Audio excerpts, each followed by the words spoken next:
Here on the Creative Thinker Podcast, we discuss all theories, philosophy, and thought behind the creative process.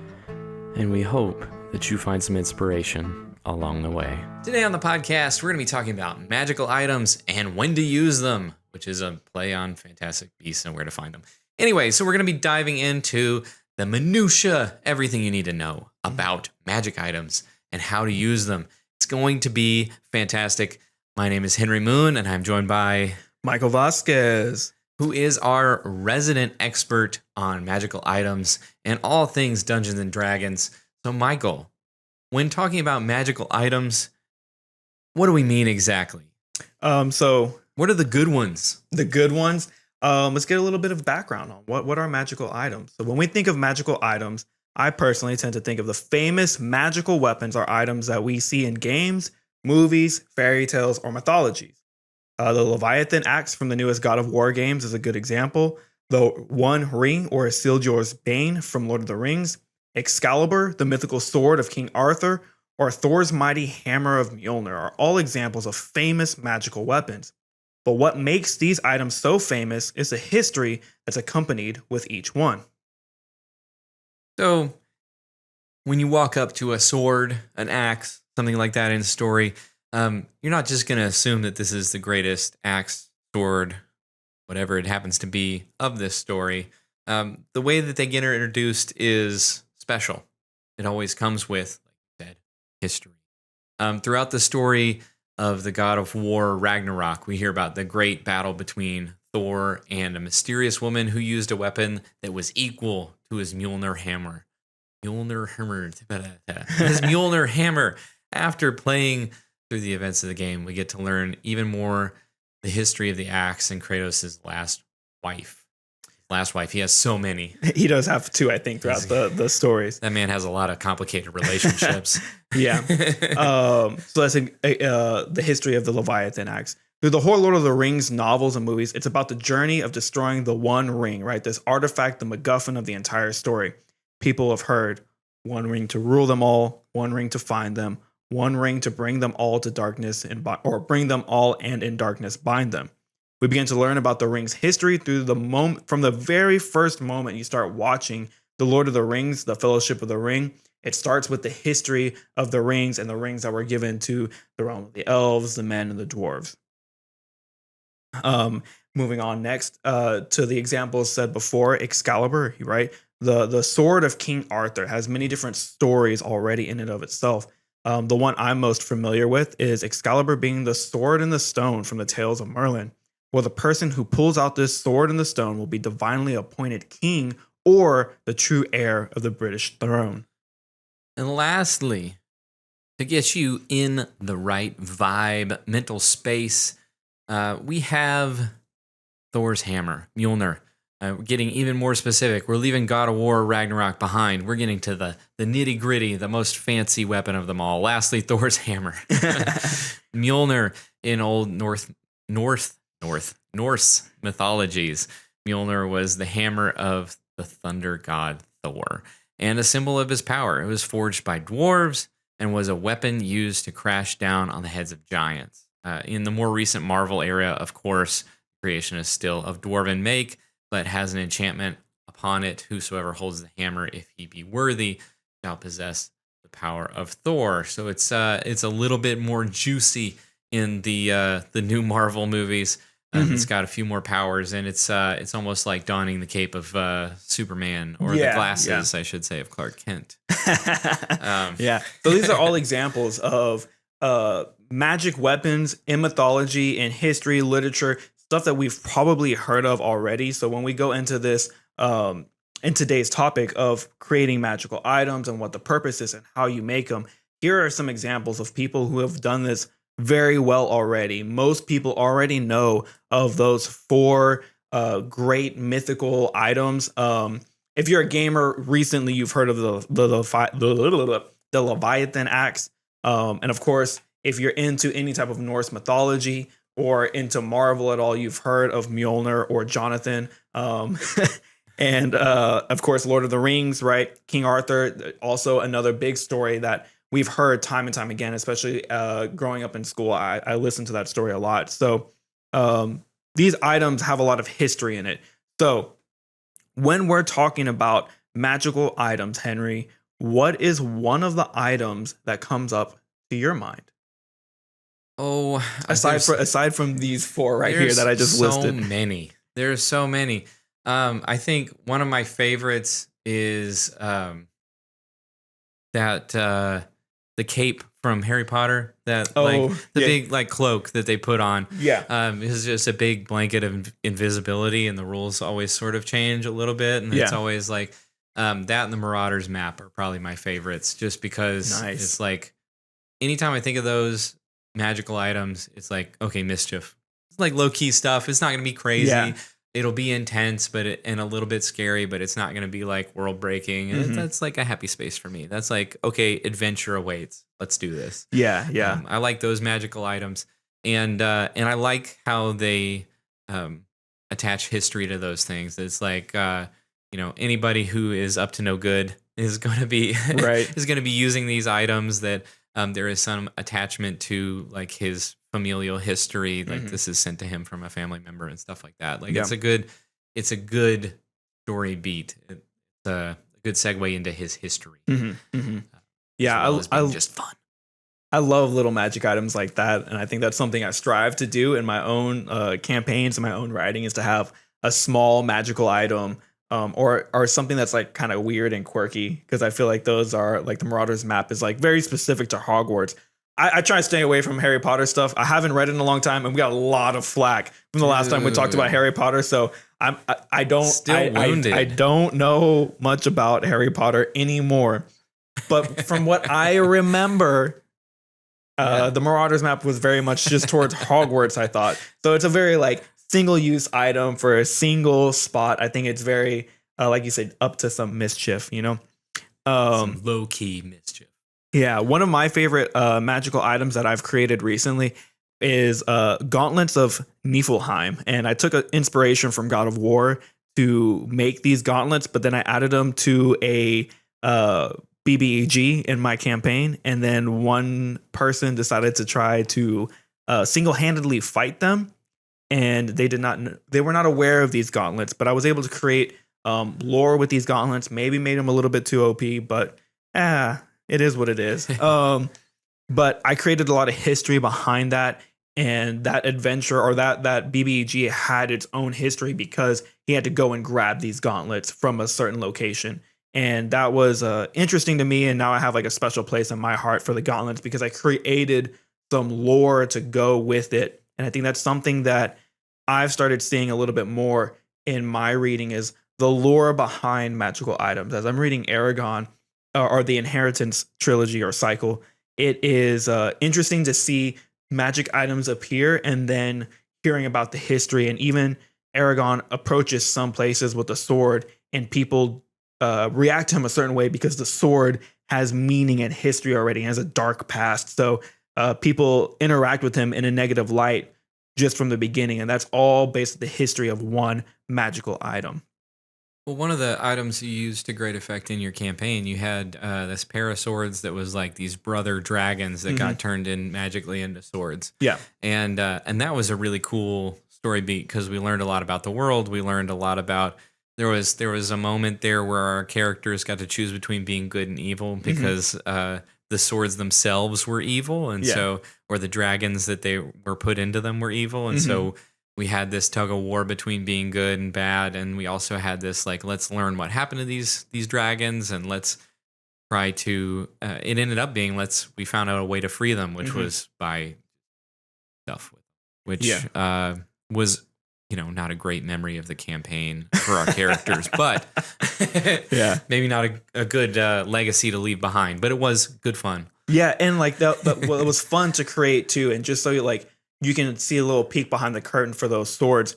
The two dragons got magically enchanted into swords by a dragon horde, and the dragon horde had magic, and that was their punishment for not being good enough. Their punishment was to get turned into swords and be wielded by the people of the dragon clan. So you had to kill a certain amount of dragons to unleash the swords, but they were given to people who are dragons that could turn into people. So the thought process was like, you're not going to be able to kill enough dragons because you are being used in defense of dragons. Yeah, in the defense of dragons. So it's never going to happen. So you get to hit this number of dragon kills, and then of course you guys got the blades and release them from their bonds. And so that was interesting to create that lore, that history, that brotherhood between the swords, and that there's only two of these swords and they have these special abilities. And do you give up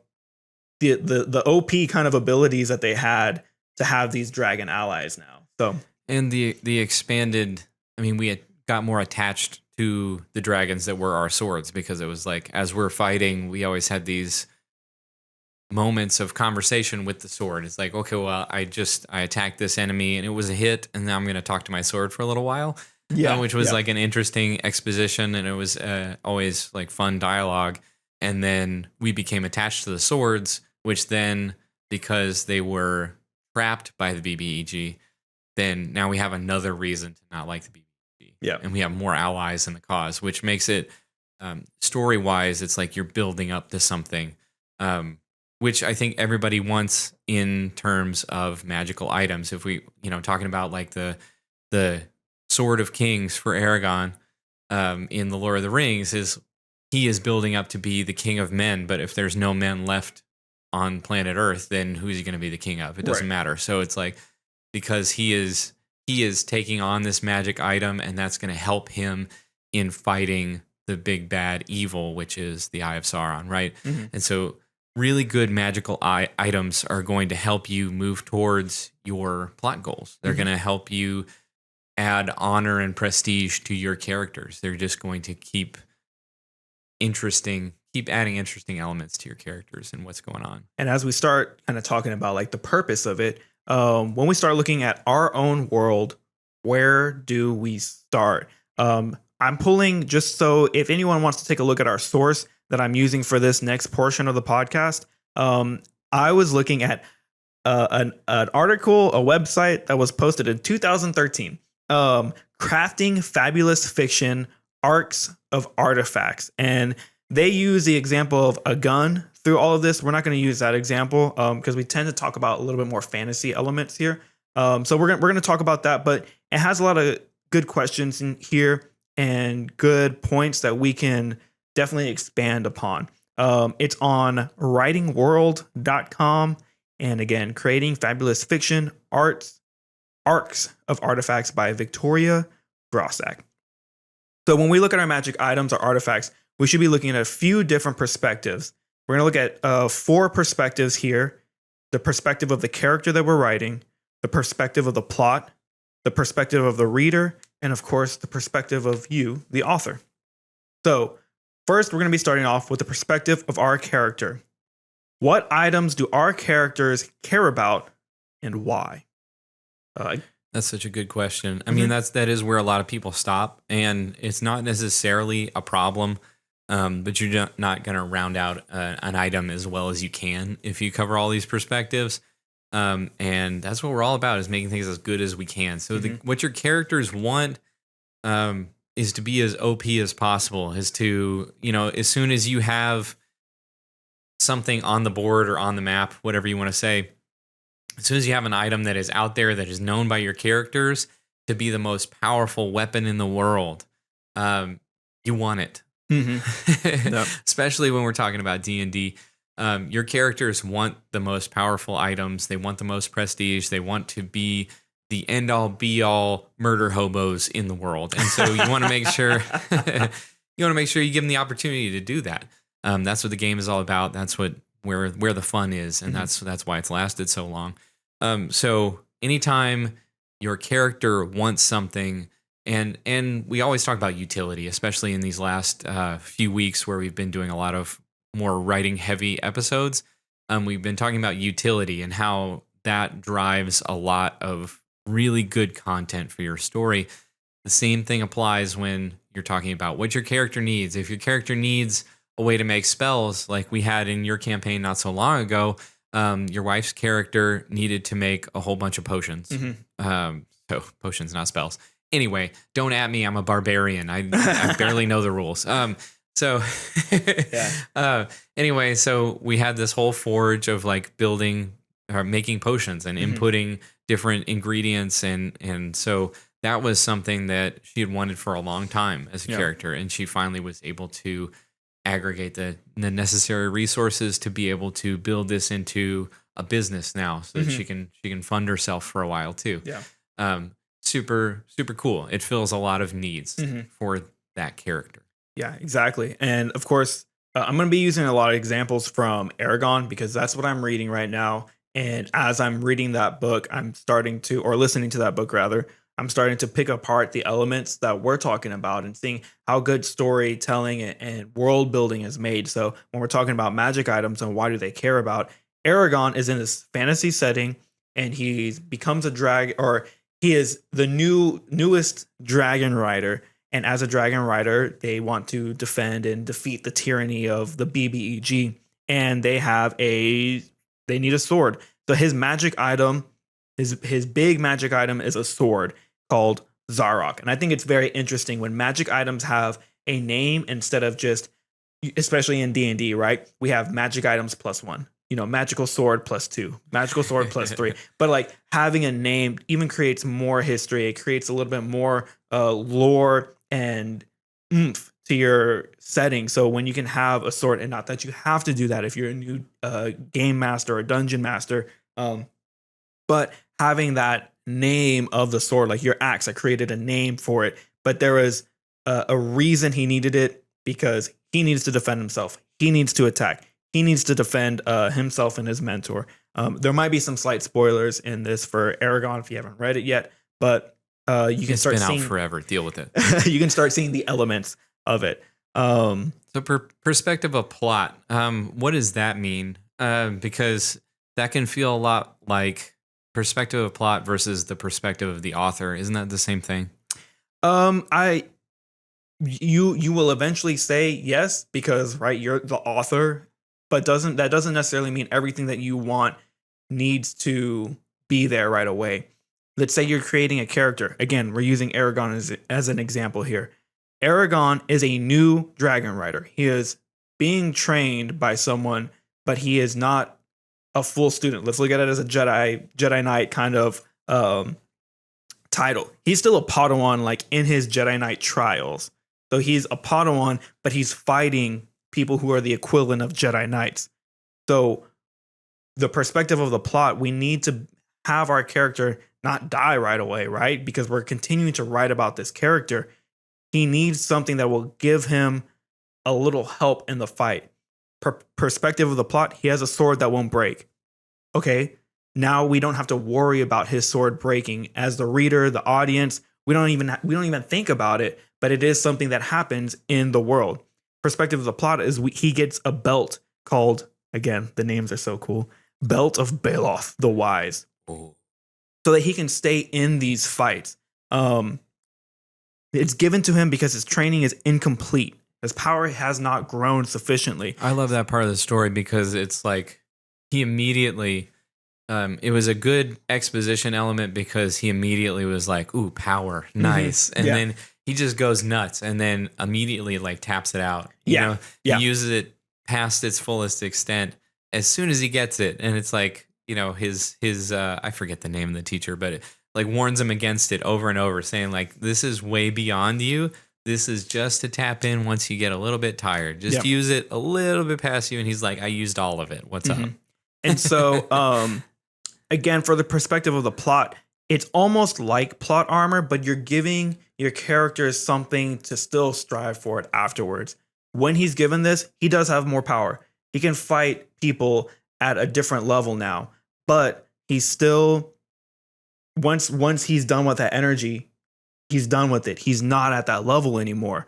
So we need for him to strive to become stronger and better at that. Another good example that I found of this is from the perspective of the plot was Critical Role. They had in their first campaign, Vox Machina, there is a moment in the campaign, spoilers, where dragons come and attack the city that they're in. 4 ancient dragons. I think it's a white, a black, a green, and a red ancient dragon. They come in attacking, and they have their own followings themselves. They come in and attack this city, and the characters are like level 13 or 14. So like that's really tough, right? In D&D, y'all had in our D&D session, y'all guys had to gather like armies to go and fight the ancient dragon, or had to have like groups of like 12 to 15 people fighting off these dragons because of the abilities that they had.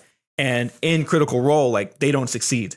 This is their first really, really tough challenge. And so the plot device that the dungeon master made was for them to go and find these vestiges of divergence. And in the quest, they grew stronger. They leveled up in these quests to find these vestiges that will increase their power level and increase their ability to fight and survive against these dragons. So that's a very good example of your characters. If they were to fight this person, they would die. If Aragon were to fight the BBEG with the belt, he would die, but he needs to grow stronger. There still needs to be something for them to go forward with. And these vestiges of divergence are magical items that they really have a lot of cool different abilities. They have passive abilities that a passive ability for the sword that we've been talking about is it doesn't break, right? That's a passive ability. You're not actively doing anything with it, but it's a passive ability that your character now has. Zarok had a gemstone that would give him some energy as well, I believe.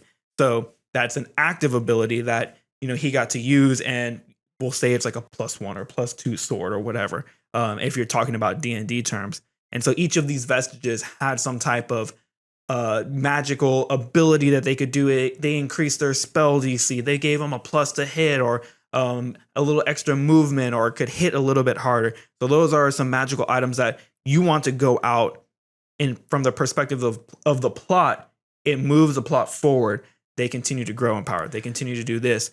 From the author, the DM, you put cool items in there because you want it, but it might not always fit. Just because you made up this cool gun doesn't mean you need to put it in your fantasy game, Yeah. I feel like that's a really interesting perspective in that what works in your story or what you need to work, especially when it comes to D&D, but also in terms of a lot of stories. We have I'm thinking about Pineapple Express for some reason. I haven't seen that movie in years.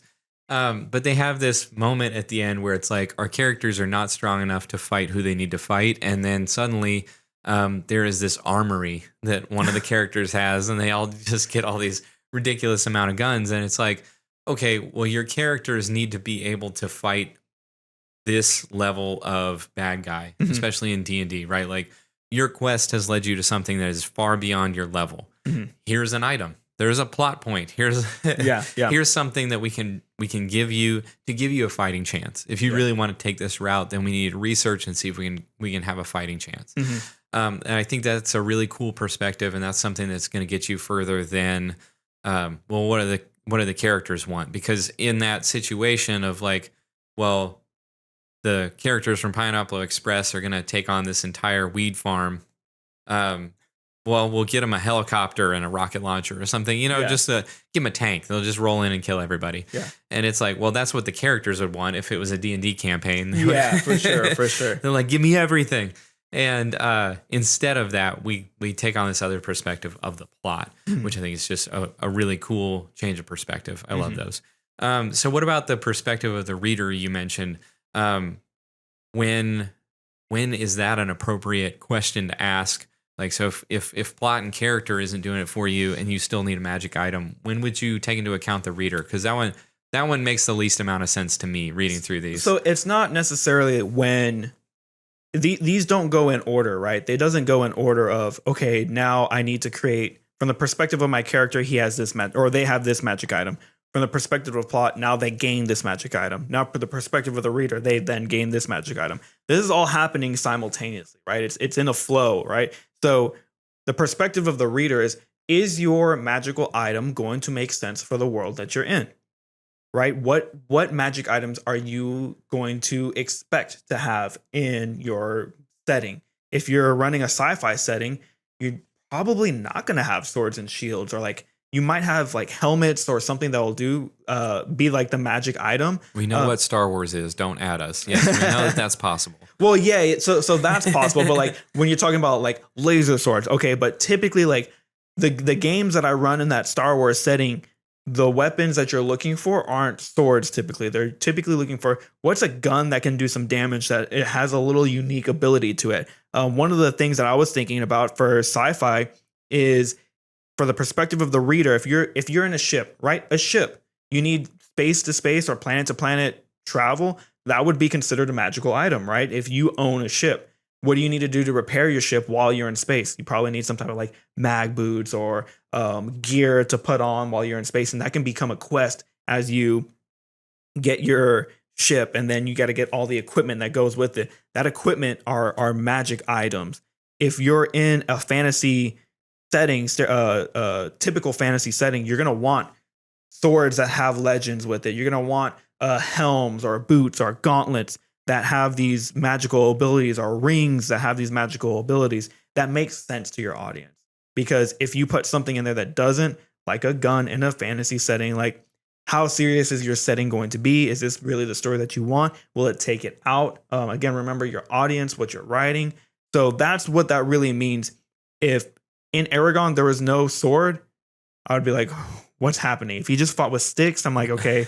I mean, you can, I guess, but like there's something really interesting about the sword element. And even magic items, when you're writing, they don't have to be like this crazy magical thing. It can be like I said, for sci-fi, the mag boots. That can be like a magic item for your crew. Well, does that make sense? Yeah, that answers my question. I got lost thinking like that the audience has some sort of say. Like when you get to a certain part of the story, you're going to be like, man, I wish they had a flashlight. And it's like, well, how are you going to be able to predict what the audience wants at this point in time?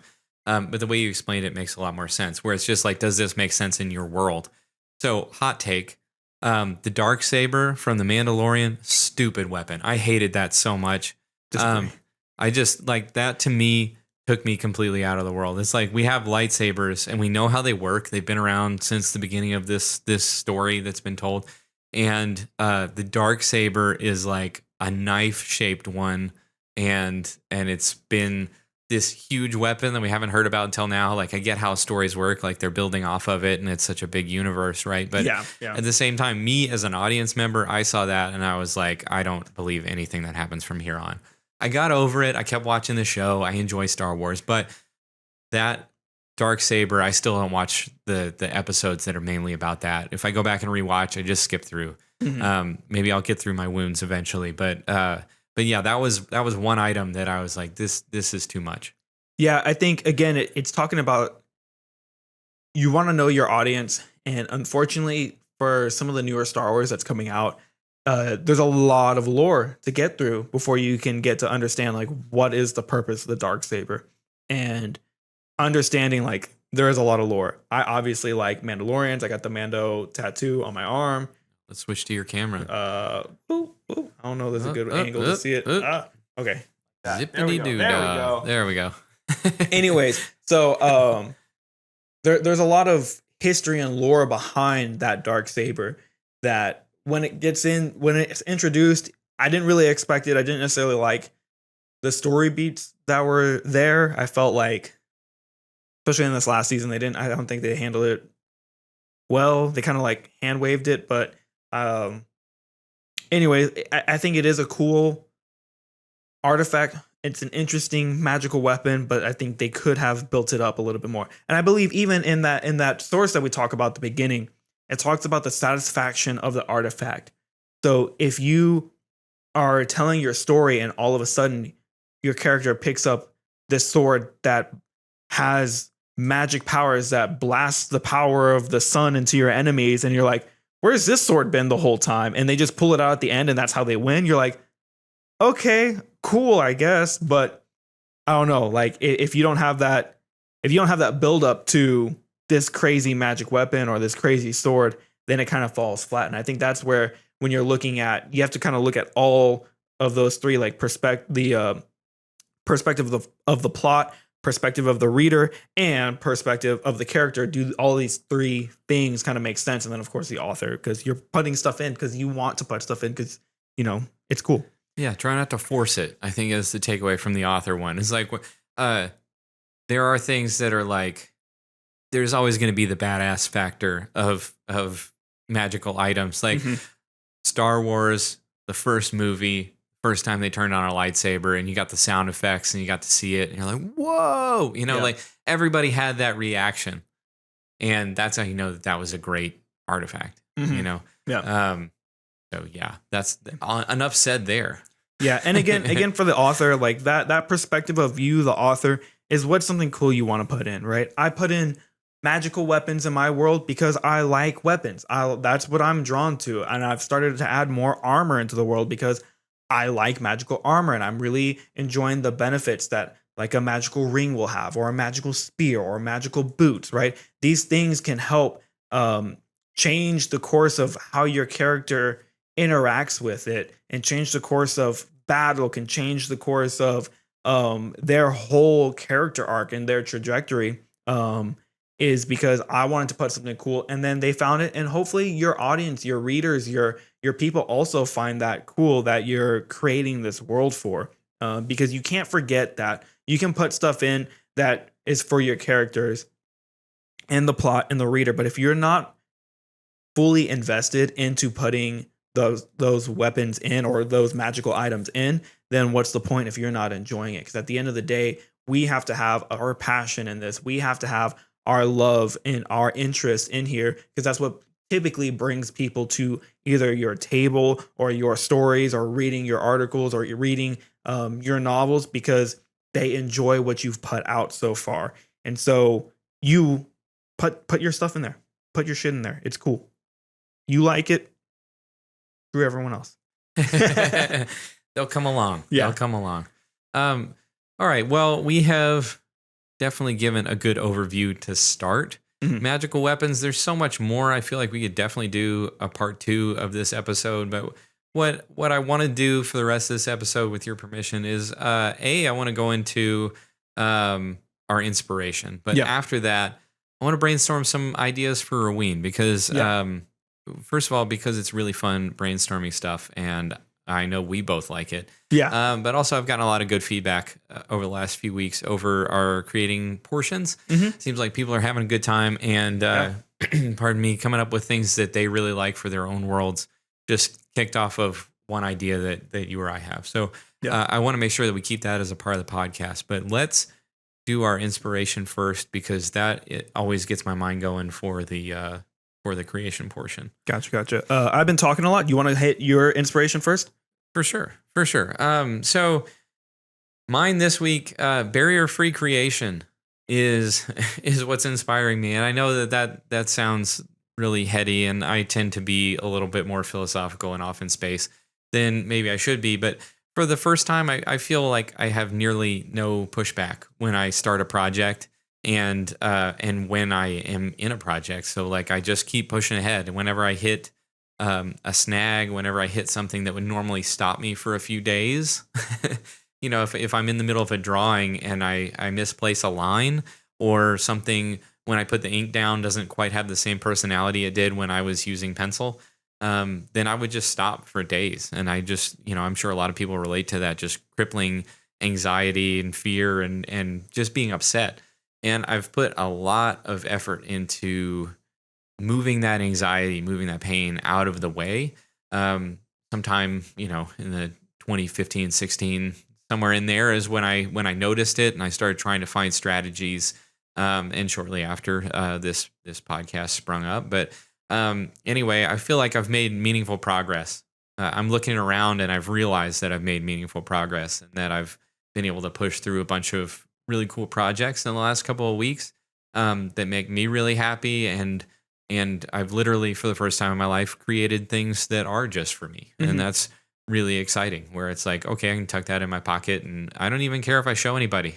Yeah. And it just feels really good. I don't know how many times I've done that in my life, but honestly, just the work that I've done to get here, and the fact that I feel like there's almost no barrier, has been really inspiring me. And I think Also sort of kicked off this episode that I think we've been talking about doing for next week, which is 5 mistakes to avoid as a creative person. That has come about from that. So definitely stay tuned for that. I think that's going to be a really, really helpful.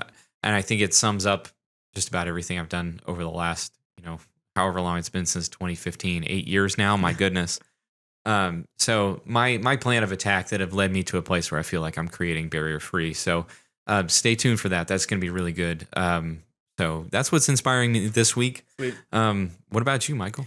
Man, what's been inspiring me again is music. So when we went up to North Carolina recently, and my friend Evan was showing us some John Williams music, and the speakers that he had were just epic. You could really hear everything going on. But I just really enjoyed listening, because last night as I was prepping for today's podcast, I was listening to John Williams music, and it's so amazing to hear. Like even the Jurassic Park theme song, if you listen to it in its entirety, you hear just like a single note, just like boom, and then it slowly starts building a little bit to where eventually you get the da da. What is it? Da, da, da, da, da, da, da, da. Right, but like that build to it is like we were listening to it, and it was like it's just like it's the creation. Like he hits the song so well that it's like the creation of the world. You hear that single note, and then you start adding a little bit more, and then it gets a little fluttery, like life is moving and figuring itself out. And then you get into the trend of the da da da da da, and it's the whole thing is moving, and it's like the evolution of life as we know it, and it's moving, it's growing, it's changing. And so it just really hit me like, man, music is just so instrumental to a lot of stories. And if you're not using music, like how could you use that music, and how can it really change the tone of your D&D session? If you have one song that and Evan's really good at this, at having a song play every time this character comes on, so that they kind of have their own theme song like you would in a TV show. And I was listening to that, I just hear it was in a playlist with Jurassic Park, and then you hear Hedwig's music, the da da da da da da da, and you're like, oh man, I'm in the clouds of Harry Potter. Like I can see and feel as much as I don't remember about Harry Potter. I'm there. Like I feel like I'm there. Like the music brings me back to it, and just how important music is, at least to me in my life, and how much passion I feel that music is everywhere in the world and can bring life to your world and can bring life to your story. That's why like plays and musicals and stuff like that are so can be so impactful, because of the story that it tells in the music and in the words and of the characters. It's been really inspiring me. Obviously, I've been listening to a lot more music, trying to figure out points to put that in my D&D session. If not, I'm playing music when I'm working out. I'm playing music when I'm at work when I can, and I'm playing music a lot of times in my life, and I'm wondering how can I incorporate that in my D&D sessions, because I'm sure those characters would love to hear a theme song or have some type of theme or whatever. Well, hopefully, I mean, also it's cool the last few weeks hearing how many different perspectives you've gleaned from the music you listen to. Because there is sort of there's almost limitless art that we have access to because of the internet, and it's almost like limitless inspiration we can glean from it too.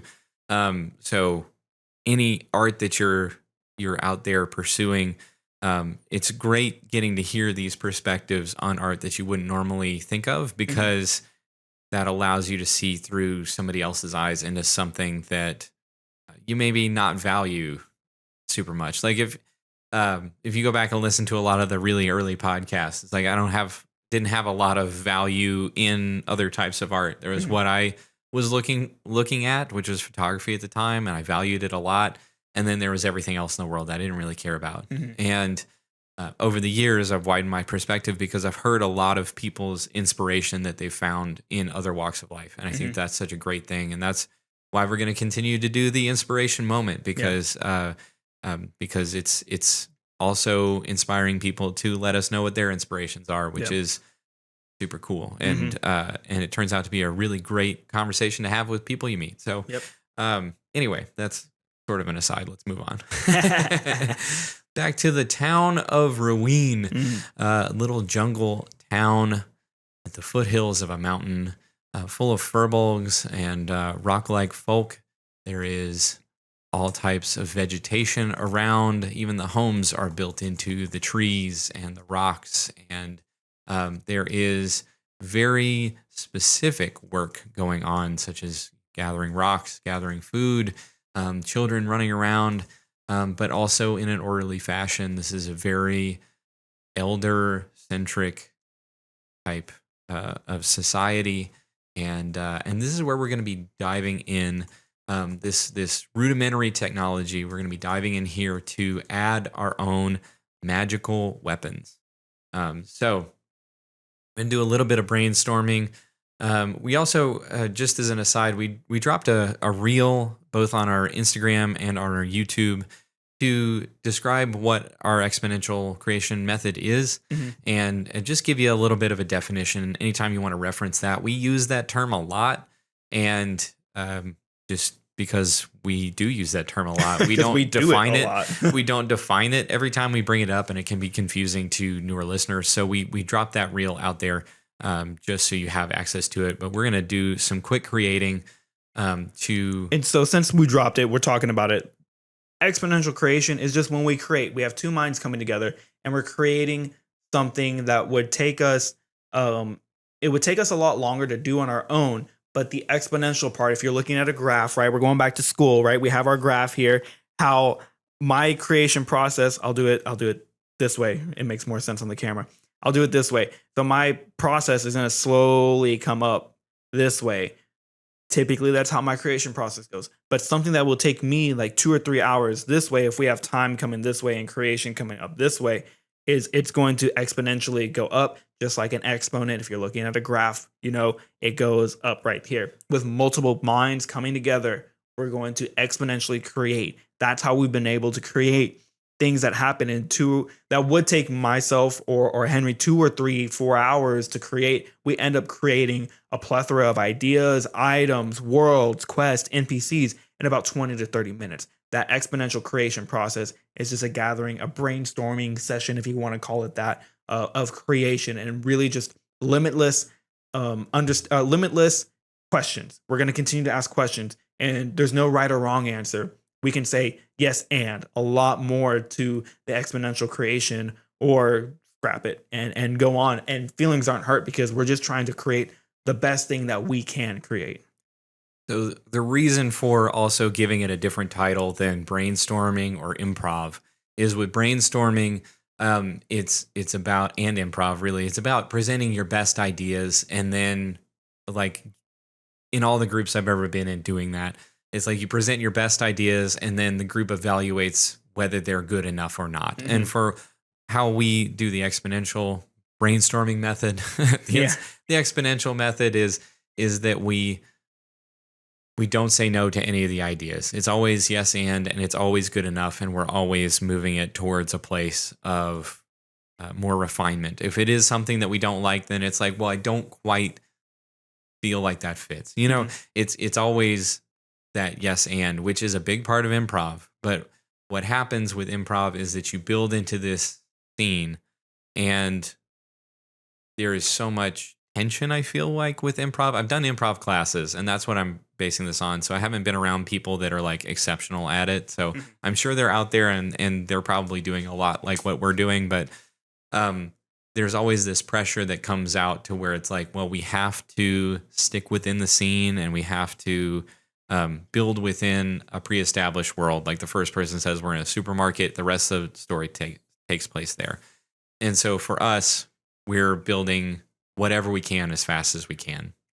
So it's sort of like spaceship in the Lego movie. He just, as soon as whatever is around, he's going to build into a spaceship. But instead of that, it's like, we don't have the end goal being the spaceship, but we are going to add as many pieces onto our story as fast as we can. Mm-hmm. And so that just lets your brain go wherever it's going to go, and it allows it to add on as many. as fast as possible. So that's enough on that probably. So in Roween, as we prepped it already, what is the first magical item that you think of when we talk about Roween? What is something that they would need there, or what's something that maybe life there would prompt? Man, the first thing. So we take creation from so many different places, right? So what I was listening to stuff on the way here to work, and I was listening to 6 nightly orders you could add into your campaign from a YouTuber, like I can't, Church of Doom. I think I've referenced him before. And so I was listening to it, and I just thought something was so cool that we could add into Roween, because there's this order of knights. Let's just say they're the hunters, right? They have some armor that they grab from some of the animals around the jungle, and like it's maybe the animals are like a magical item, or they have like magical abilities. I think of like a displacer cloak, or displacer beast has this magical ability and can be created into a cloak for D&D. But what if we add some more pizzazz to it? What if it's this armor of displacement, and on the armor, it makes them harder to hit technically, so they're safer in the wild when they're going out and protecting the village or going out on hunts. But the breastplate is very much the legacy of the family that it comes with, or that was able to get this magical item or create this magical item. And let's say they have like handprints or paw prints of the kills along their chest plate, or even on the back and stuff, like claw marks or something that is like they dip the hand in blood and they imprint it on their chest, and it becomes this more than just, oh, you got this displacer cloak. It is, you got this breastplate that has 7 kills of the jaguars around here, or the displacer beasts around here, and you've won in 5 like to the death fights or whatever. That was an idea that just came to my mind as I was listening to it, very much from the idea from that guy's order. But I just thought it's almost like a family crest and your status printed on your armor, and it's also something that shows that you're a part of a fraternal organization, almost like this is the elite group of hunters. Yeah, it's very much like a rite of passage, and I think that's something that in D&D games I feel like I've seen people tend to forget. Like there are rites of passage, and even in our world today, like there's a lot of rites for the next step up in adulthood, or the next step up in your job. I guess you would look as a promotion, but sometimes I get stagnant. So this is like that next level of, you've gone out with them, but now this is your kill. You've created it. You spent the time doing whatever you needed to do to turn it into armor, and now you have the prince, and you're starting to gather clout for your family, I guess. Yeah, that's awesome. That's easy. You do all this. I love it. And that's where I'm really taking like magic items to mean something more, because really what you could do if you're having a hard time with magic items and you're like, man, how did Michael just like come up with something like that? I repurposed something that I heard from someone else and I added it to our world. It's all about repurposing, because there are so many ideas. There are so many magical items that can be used in books. Like I've referenced Aragon a lot. I was going to reference more of Aragon's magical items that he gets along the way, but I only referenced 2. He has more. In D&D, you can look up magical items, and there is a boatload of them, and a lot of them don't get the love that they should, because there are other things like Cloak of Invisibility, +3 sword, Helm of Telepathy, or Helm of Teleportation, just to name a few, and that already changes your world, just having those items in your world. Or how can you create something that's a little bit less powerful, a little bit more powerful, and create some lore behind it? What makes sense for your world to have? We just now created these hunters now that are a part of our world, and there's an elite class. Now we have our special forces hunters, that are harder to hit. And if anything goes wrong, we talked about adventurers coming into the city. Maybe this is one of the groups that comes up to them and talks to them now. And that's the thing that stands out, is there's all these blood handprints or paw prints along the markings. And everyone else is like, oh, we revere these guys. We respect these guys because they are our protectors. And it's intimidating to come up with these black cloaks, black armor pieces with blood all over you. Like, yeah, your first impression is barbarism, right? Like, where am I right now? This is scary. I think since we're talking about like legendary magical items and really building that up, and we talked about the history and all that stuff. Let's dive into this breastplate, and let's try to add some history. Let's try to add some. I mean, I know we talked about like this is their family crest, but is this something that they do pass down? Is this a practice? Like you said, it's something that is a rite of passage, but maybe that rite of passage is something that repeats. Like what happens when they run out of space on the crest, things like that. Yeah. Let's add some history, some like who is the guy that started this, or like who is the guy that has the most clout from these chess pieces, and why? That's a lot of questions. Yeah, that is a lot of questions. I'm just trying to get your brain rolling, and maybe I overwhelmed it with too many questions there. Yeah, as far as like, I think, again, it really depends on the world that you're trying to create, right? So what if you don't pass this down? This is very much a rite of passage. This is your breastplate forever. Until you die, you get buried with it. Like that is. So is the ritual something where, okay, you become like ready for the rite. Okay. So you go hunt by yourself. And then so let's say you do hunt by yourself. So you go out alone for the first time ever. You're young. You're in the jungle. It's a formidable place. This is someplace you've grown up around, but never really delved into other than with a group.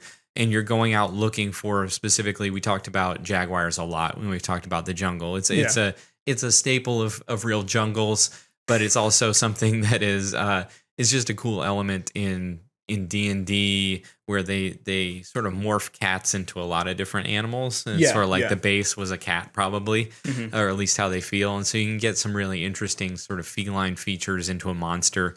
But for now, let's just say it's a jaguar. So you're going out there, and they're like supersized jungle cats that are probably bigger than furballs, because that's our base class. They're pretty small humanoids, and so you've got a furball out there in the jungle by themselves looking for this massive predator, and so it's going to be a really intimidating solo quest. And they also have this armor that is untested, right? Yeah. And so it's the first time, let's say maybe that the family puts this armor together, or is it something that comes from their first kill? Like maybe they don't even have the armor yet. So what I'm thinking now, as we talk about it, like it's still armor. And again, taking inspiration from someone else, I'm watching Vinland Saga. There's a character who it stands out. He has like almost like a vest kind of armor piece. That is something that is created, we'll say in Rowan, that is created, and you go out with that armor in hopes that this is the armor that will be your armor for the rest of your life. It should be able to like, grow with you. But whenever you get that kill, you add like the pelt to it, like around it. So it's almost like that fur that's along the armor. Sewn in. Yeah, it's kind of decorated with it, but with leaving enough space for you to put those handprints, those paw prints, and everything else on it. So the armor the family creates, that's something that is created, because I was like, how do you make armor out of a pelt? Doesn't really work. But I think that solves our issue. Is it's like imbued with the kill that you get. Like almost the right of the family is how nice your armor is, or like how prestigious the family is. And then you have like, say 3 people are performing the rite at the same time, or if there's one particular beast that has been plaguing this village, then you send one out at a time to try to kill this specific animal. But I just have this very specific mental image of these 3 young looking warriors surrounded by their village, all their families and everything that are cheering them on as they leave the village, but also the other warriors that have this very they matured armor, where it already has the prints on it, already has the different furs on it. And so theirs being so blank is a very stark image, saying like, okay, well, they don't know what they're doing. Yeah, exactly. Almost immediately. So they go out, they kill this beast. there's got to be some sort of like harvesting process, and then maybe they sew on the pelt themselves. And that is almost something like they've been taking classes that lead up to this for months then, because they have to learn how to sew, they have to learn how to harvest an animal. Or now that's just a part of the culture, is that everyone has to learn how to do it, because you never know like when you're going to be called up to defend the city or go out on a hunt, or let's say a family member gets taken by a rogue jaguar. It's like, oh no, like someone's got to throw on the armor and just go. And then if you get the kill, it's like, oh, you elevated your position. Maybe this is how like people who are like lower class here or are looked down upon, this is their chance like to elevate their status as a family to become one of the legendary warriors and get included into this I don't want to say fraternity, but this kind of brotherhood or select group. So like I like that because it adds that extra layer of honor, which is a big thing of knights, and B, it gives people, trying to say, it gives them something to look forward to, and it also adds this level of maybe they're not prepared. Like that adds so many other stories of like, okay, well, I'm going to take up my family's armor, and it's not just my family, but it's also a visual element that denotes my tribe. Like I'm putting on everything to do with my people, everything to do with my family.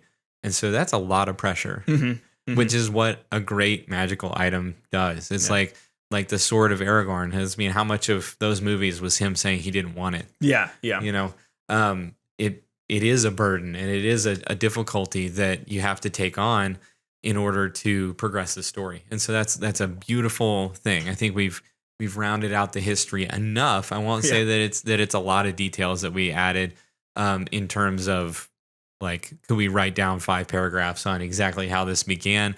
Maybe not in super specific terms, but I think we added enough that says that this magical item would be an honor, say if we had young people playing through, like if your character was a young person in this village and they were playing through and then they had the opportunity to put on the armor, I think it would be enough at this point to say, okay, that's an honor and a privilege, and you better not mess it up. Right. Yeah, for sure.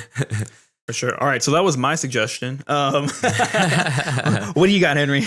I'm going to try to make mine quick. I feel like we're getting close to an hour here. Yeah. And so I'm going to choose my favorite one, which is the Wayfarer's Blade. So I tried to give it a name just to zest it up when I was thinking about this episode ahead of time. So basically, the first thing I thought of was my favorite character has been this little kid that we did the quest with. I think it's Meritus. The little kid you meet as soon as you walk into the village. So if you want to check out that quest episode, it's a great one. You'll enjoy it. Meritus is one of the people we meet. And the Wayfarer's Blade, I just really love this kids culture that we have brewing in this village. And so in my mind, it's a stone pocket knife, basically just this little hunting knife that maybe there's, I don't know, I'm really dogging on cats right now, pun intended.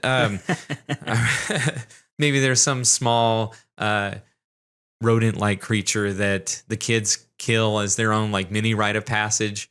And there is this knife that's been passed down to the leader of the Children's Council, for lack of a better name. And in their culture, they have this big moment of passing down the knife. Like one kid ages out into the world of adulthood and jobs, and they pass down this knife. And they have a whole ceremony around it, and they also say that it is imbued with bravery. Yeah. Or some like, this the heart of a warrior maybe has been imbued in this. Like maybe they killed some some rodent that they built up to this mythical status. Yeah. And they said, well, it's got the heart of that beast in it. And so it doesn't really, in my mind, this is not a magical item. It's just like a kid's magic once again, where it's like they have, once they pass it down, then the kid's like, I'm brave now. And I think like it doesn't have magic, but I think you could really like spin it in a D&D setting or a tabletop role-playing game setting. Like maybe it has like a +1 or +2 to charisma. And that's it. Like it's not a magical weapon as far as like attacks do. It doesn't give you any bonuses to attack, but it gives your young character a bonus to their charisma or bravery or whatever it is. So whenever they're making, checks and stuff with it, they have this, they look down at their stone, or maybe it has like charges, and like once per day it can give you like an additional bonus to your bravery or charisma checks or something like that. Like it almost immediately calls to mind like this idea of like your character is leading this group of kids, and then you get to increasingly scary places in town, and then you have to like roll to make sure you have enough charisma to encourage them on. You know what I mean? Like exactly. just these fun little moments. Anyway, so that was my idea for that, and I felt like the history in it, or like the gravitas behind it is just that this is something that is really old. Mm-hmm. It's probably like some old whittler or something ages ago made this and gave it to one of the kids, and they're the ones that started the kids council. Like it's almost like nobody knows because it's been around forever. But it's like this fraternal item that everybody in the village knows exactly what that is. Mm-hmm. And it's like, they can't help but smile anytime somebody brings it up. It's like, oh, you have the Wayfarer's blade. Oh, yeah, it's great. And like everybody knows too, like all the adults are like, oh, you have the Wayfarer's blade. Okay. So they know who like is the one in charge of all the other kids. I think it's just, that's really cool. And they have like things to bring to that kid saying, okay, well, this is something I need you guys to take care of. Like, I know it's a kid's task, so I'm going to delegate it to him, and he's going to be the one that passes it down. It's like, I think that was what popped in my head for doing this. I think there's I don't know how many more you wanted to do. I at least want to do one more. We're rocking pretty close to an hour, so I say let's do one more, and then we'll wrap it out. All right, sounds good. So this last one I was thinking of, I put down a bracelet that bonds two people together, and I threw this idea out to Molly Ann last night, and she was like, "Oh, what if it's like some type of like cursed item, like in the Dragon Prince? If you ever seen Dragon Prince." The shadow elves have this bracelet around them, and they have to complete a task, or else the bracelet, it continues to close and will cut their hand off eventually if they do not complete the task, or if they refuse to do the task. So once they've been ordered to do this, they go and do the task. So that's not necessarily what I want this item to be, but what if we have an item that is created that accidentally has this root, right? We've talked about this Rowan, there's this vine that kind of goes through it, and it's a bracelet that maybe these two characters created or carved out, and they have like this vine that kind of goes around their wrist, and they don't know it's cursed, but they can feel maybe the pain of each other. So whenever one's in danger, like maybe it glows like hot or feels hot. Maybe it feels cold if they're scared. If they're in pain, maybe it shoots pain through their body. Like this kind of cursed item that is like this fun, like, oh, we have matching bracelets. Because, in middle school and stuff, like you want to match with people. Like you want to have the same hats or the same shirt or whatever. You want to be twinsies with somebody. This is an example of them being twinsies. And it's like, oh, but there was a dark cost that they didn't know about whenever they created it. But because they're like, oh, nothing will happen. It's from the vine, and the vine treats us well. And of course, we know now in our mythology of Rowan right now, the dead god is waking up. And so the energy that emanates from it is not necessarily a good energy. And we've seen some examples of the vine is taking kids, right? And sucking the essence from them. Maybe this is also doing the same thing. Now that they've created from the same piece, their essence, like it's traveling back and forth to each other. I don't know. Like there's definitely ways that you can go about it, but I think it's an interesting, different, random magical item, right? Not a ring, not a sword, not a shield. I think there's a really cool component to that of like, that they talk about now that they found fungus that are like almost 10 miles wide, and like the networks in actual jungles and forests of like electrical networks between roots and other plants is like miles and miles and miles. Yeah. Sometimes, they think maybe up to the whole forest is connected in some way. And I like the idea that it's almost like the plants sort of grow in towards that person as they're walking through. And it's like they're calling the vine back into their circulation. But at the same time, these people, like you said, are transferring their consciousness back and forth, which is cool. but there's almost this element that is like, as the deity awakes, if those two characters separate far enough, then they're going to try to pit them against each other and say, like, this one over here is in danger. Come back into the cave. Oh, yeah. And it's like we're starting to send wrong signals back and forth. This is something that they've trusted because it's brought them safety, and it's a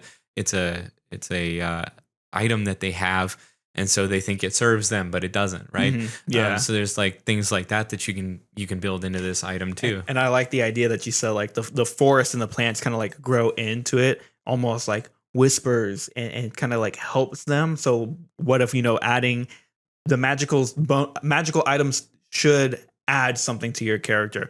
So what if they have like a plus something to their survival, or they have, advantage on their survival checks or something like that. If we're talking about with plants, Yeah, exactly. Like, or maybe it's like a commune with the plants, but you still have to like roll a percentage die to see how the plants are going to react to you based off the percentage die would be how active is the dead god right now, and how willing are the plants going to be able to answer your question. So again, a lot of just like creative things that you can come up with right there. And so we came up with 3 right there, right? Increased movement even in the jungle. Yeah, because difficult terrain. Difficult terrain doesn't stop you, and the plants move around. But maybe it's like this kind of idea that you can control the plants. So maybe you can create difficult terrain to other people. So if you're running, you're getting attacked by the jaguar, you create difficult terrain for it, and you're still like running, and maybe a tree can open up and hide you in it. Like there's so many cool different ways that you can make it work. Sure.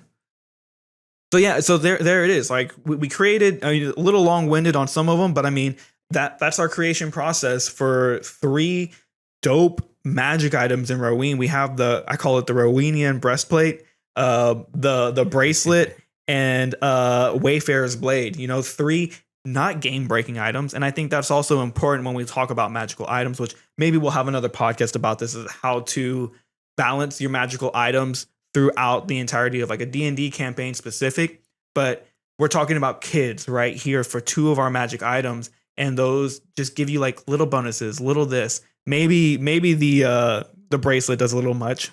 But that's where you can cut and edit and really refine that to where it does one thing, and it's really good at that. It creates difficult terrain, which could be OP. I recently discovered that is OP. Yeah, for sure. in a recent D&D game, but I mean that's something that maybe it's only like a 10-foot sphere that's or a 10-foot plot of land that's difficult terrain, and that can either like upgrade with how the kids are getting older. The Wayfarer's blade is just a kid's blade, and that's it, and that's the difficulty level that we're set at as a level 1 child or whatever. And then the Rowenian breastplate, like it has the ability of a displacer cloak. So that can be helpful in any type of situation when you're talking about D&D. And then again, like I said, maybe we can go into that a little bit more in a later episode, but magic items can grow. They're obviously at different levels for where your story is at. Again, read fantasy books, because those are going to be able to see, you're going to be able to see how they do magic items, especially in series, to where it's not I was gonna say game breaking, but world breaking, and you can see looking through that lens that magic items are slowly placed into, like again, Aragon. They're slowly placed, and they slowly give him more power, but it meets him at the level that he's at. Yeah, no, I think those are all good tips, and I think this is a good lesson 1 on magic items. And like you said, we can get more into the weeds of details and how they scale and things like that, what their stats are and things like that in a later episode. And we also made like 8 weapons each, just as like a catchphrase line. If you're really jazzed about our magical items, there's 5 we didn't even talk about. If you want the rest of those just for your own reference, check us out on Instagram or YouTube, Crtv Thnkr Podcast, CRTV space THNKR. Thank you guys so much for hanging out wherever you are in the globe. We hope you have a great rest of your day. Take care. Bye. Bye.